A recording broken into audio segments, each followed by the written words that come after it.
Good afternoon, everyone. I'm so glad you're able to join us for the next edition of the Pomona's Promise podcast. My name is Jeff Johannsen. I'm the Executive Director of Pomona Hope, and also I'm the Chair of the Community Engagement Board, which is one of the 5 initiatives within Pomona's Promise. I'm very excited this afternoon. Our guest is Gary Lett, who is a working artist in mediums of sculpture, ceramics, murals, been a children's book author, and also involved in community outreach. So Gary, welcome. Glad that you're here today. Thank you, Jeff. Glad to be here. Wonderful. Why don't you go ahead and share a little bit with us about your art and what it is that you do? Well, first of all, I've been an artist even before I went to elementary school, even before kindergarten. I recall my first drawing being a self-portrait. My father, he was a jack of all trades, and he built put a mirror onto our family wall. And so I grabbed a sheet of school paper from my elder siblings, got a chair, pencil, pressed that piece of paper against that mirror, and commenced to drawing a self-portrait. So from there, I've always been an artist. Professionally, I raised my family doing graphic arts for leading companies, international and local. And so now I'm an independent working artist with my own nonprofit with my wife, and commencing to do a beautiful 54 feet, 11 feet tall ceramic tile mural of Dr. Martin Luther King Jr. It will be placed right here in the Martin Luther King Jr. Park.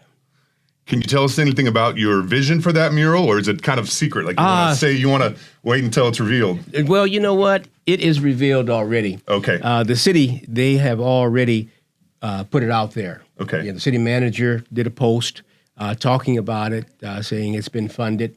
And the various murals that I've done in the past, there has always been pre-press. And so, sometimes people feel, you know what, don't jinx it by talking about it or showing it before. But for me, it has been a good thing for me. Yeah. Great. That's wonderful. I can't wait to see it. What's the timeline for that? Well, it's due to be installed December of this year. Okay. And I will do the installation as well. Now, will you do the installation solely by yourself, or do you have a team where you kind of direct them, or how does that work? Well, I probably will be the sole person, but there'll be people there to assist some because it's such a intricate application. It'll fit together like a puzzle. Yes. Yes. Well, tell me about ceramics. Tell me about some other mediums that are of interest to you. Well, I mentioned I was a graphic artist. Yes. That's how I really got into the professional art world through World Vision International, a humanitarian organization. Yes. From there, I started my own little business, and from there, I started working with an international radio broadcast called Insight for Living, Dr. Chuck Swindoll, and so that was my primary art form. But then I was taking classes in other mediums. Mount Sac, I learned how to do molds of my own sculptures, and it was called a prosthetic class. So here again, I able to make my own fabrications. I draw, paint. I even like to do a little music. Wonderful, yeah, wonderful. I'm a wannabe musician. Okay. Yeah. What does that mean, wannabe? I'm not good enough to be what I would call professional. Okay. Yeah. It's a hobby. Yeah. What kind of instruments do you play? The congas. Okay, cool. Yeah. I can do a little hand percussion too myself. I play guitar mainly. Oh, do you? Acoustic guitar, but I'll do a cajon or bongos. Oh, cajon, yeah. Oh, Yeah. See, there you go. Yeah. You're my kind of man. I can't do drums because I can't. My feet and I can't. There's too many different things. But. Yeah, our eldest son, he is a percussionist. Okay. Yeah. And kind of like a more a career sense, or just a passion also. It's a passion. Although on the side, he makes his own beats and has a little studio at home, and he gets out to make a little money doing it. But he is not a quote full-time professional. Yeah. Right. Very good. When you're working on your art piece, like art pieces, different types, are there certain themes or messages that you try to get across to the community that are important to you? Oh, yes. First of all, love. Okay. Yeah, love of mankind. I do not have a particular genre that I stay with. I want the world to know that I'm an artist, first and foremost. And with that, it encompasses all of humanity. And so we have to learn how to bridge cultural gaps. And for me, the more I can assimilate into various cultures, which I always have, it just enriches my life and also my wife's, and the foods that we get to taste when we assimilate and get into the various cultures is just wonderful. Absolutely. Yeah, we have a friend, Paul Sherwalter, a Caucasian brother, and he had a wedding anniversary, and it was at a Chinese cultural center not too far from here. And, the food was not soul food. It was not Mexican food, but it was Asian food, and we couldn't stop eating it. Wonderful. Yes, and so I just love, people and the dynamics of what we all can bring to the table, because that was Dr. Martin Luther King's thrust. He definitely wanted to pull the African Americans up from the poverty and the isolation that we were in, to let other people know that this is a culture that can benefit you. And so from that, I want to learn from him and continue that message. And therefore, that has to take me into other cultures to educate them about me and my needs. And so, first of all, I have to really appreciate them. Yes, very good, very good. You mentioned food and music, and I always think those are like some of the easiest entry points to learn about a new culture. Everyone loves food. Most people love music. Right. That's a good entry point to learn about where someone else comes from, what they're about. Definitely. Yeah. Gary, we got to take just a quick break. We'll be back in just a moment. So this week's episode, one of our sponsors is Pomona Hope. Pomona Hope is a nonprofit here in the city of Pomona, primarily known for their after-school and summer enrichment programs. But they also have the Center Street Community Garden, where we've had families decrease their grocery bills by up to $100 a month because they're growing their own produce. We have all kinds of different college internships for those that are interested, and we'll just take volunteers as well. So if you have any time, or you know of someone who'd be interested in giving back, being a mentor in a young person's life, it's a great opportunity. For more information, you can check out our website, and it'll have all the stuff you need. It's www.pomonahope.org. We're back with artist Gary Lett, sharing a bit about his work, some of his inspiration, some of his history. And Gary, I'd like to hear a little bit more. You have a program called Let's Do Art. Would you share with us a little bit about what that is? Yes, actually, it's the name of my business. Our business, we have a LLC and a nonprofit as well under that name, Let's Do Art. I've always used Let's Do Art for many years, but have never had my own corporations until now. And what sort of work do you do through, I'm assuming something in the arts, but like what are some of the different programs that you offer or experiences that you offer? Well, currently we're beginning the mural work for the Dr. Martin Luther King mural. This is the springboard. Okay. Because we just signed the papers for these corporations and nonprofit. But at the same time, I'm an instructor through Sky Mountain, which is an after-school program. And so I have a student. I've had a couple students, but I only have one right now that comes to me, and it's outside of the mural project. Okay. But she will be assisting in that mural project.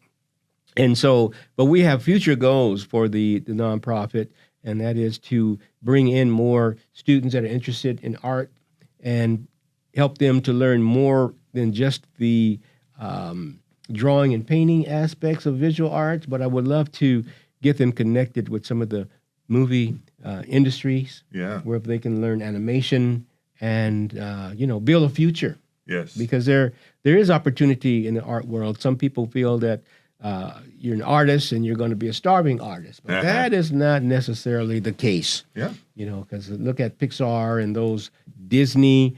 It takes creative minds to make all of those movies come to life. Now, how about for yourself? When you mentioned earlier on the podcast about your father kind of inspiring you with the mirror, but as you kind of thought about art more as a professional career, did you find a season where you were a quote unquote starving artist, or did you have a good? How did that process start for you? Never a starving artist. I've always used my talents. Even while in college, I bartered. Okay. Yeah, for clothes. Yeah. and other things. And so, bartering was the way that, our ancestor, survived. And as an artist, I just learned to do that. Even while going back to junior high school is when I first got introduced to being a working artist. I was living in Mississippi for 2 years, and my relatives had businesses. And my uncle, he was in a band, and he had me to paint the name of the group on the tail end of his 66 car, right? Okay. So after that, they got a band, and he had me paint the name of their band, their music, gospel band, on the van. And so my great auntie's brother-in-law, who lived across the street, saw me, and he said, "Well, hey, man, I got to turn you on to my brother, your distant uncle." And so they need a sign painter. So here I was in junior high school making money doing sign work. And then once I returned to California, I just continued that. And one of my highlights was Christmas season. I went around and painted Christmas signage and decoration on windows. And so I was a hustling little cat around here. Yeah. And that was here in Pomona? Pomona. Okay. Yeah.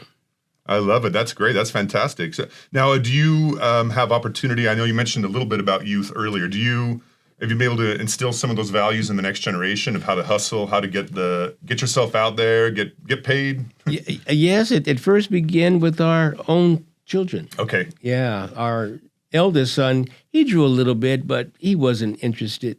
But our youngest son, we bought him a little drafting table and chair. He was probably a bench, probably no more than 3 years old. And he tells me this story. He said one middle of the night he got up and went to the kitchen, and he saw me there at my drawing table in the middle of the night working. Okay. And he said, at that moment, he said, "I want to be like Dad." And so today he's continuing with his art. Matter of fact, next Saturday we'll be doing a show together at the African American Alliance here in town. Yeah, wonderful. And so with the various kids that I have taught, they have gone on to art school and completed. And some of them keep in touch.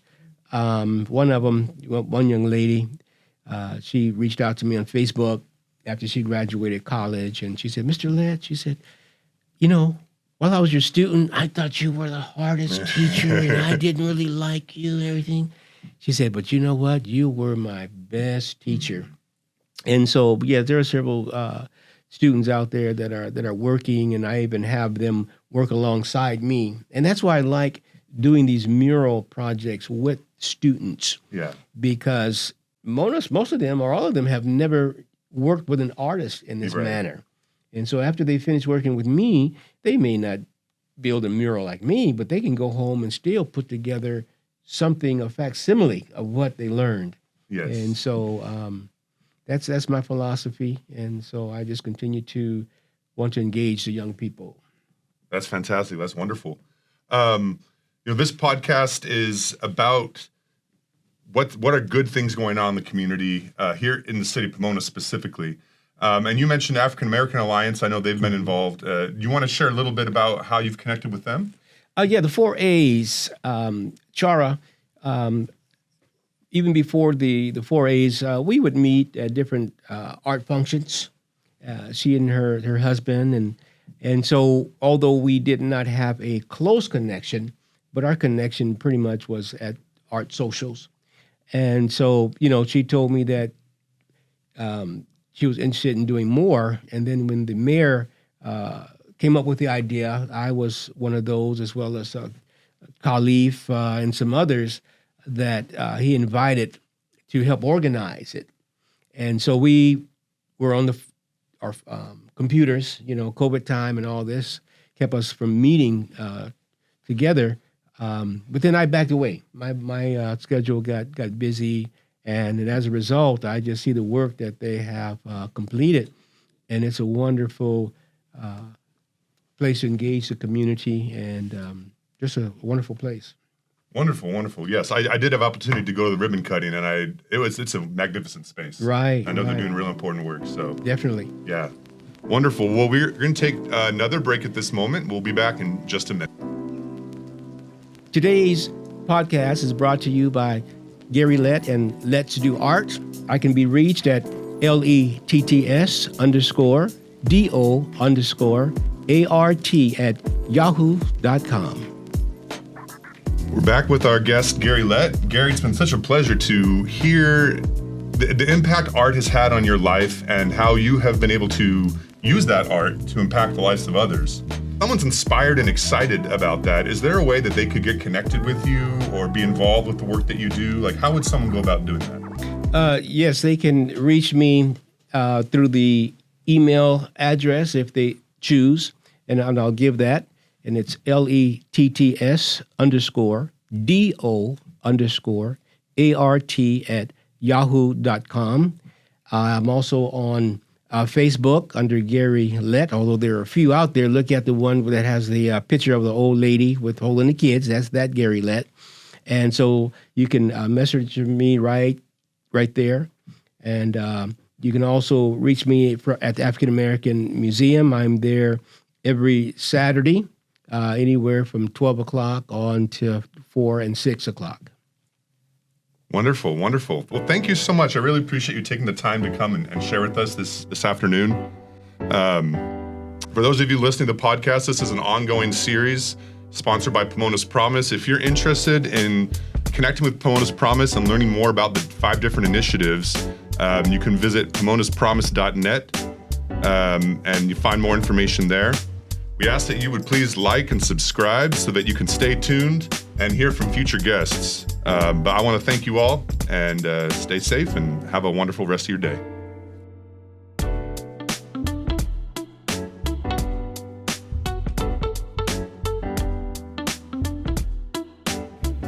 Okay, so this is the after party here at the Positive Pomona Production Studio. We in studio, we have Gary Lett.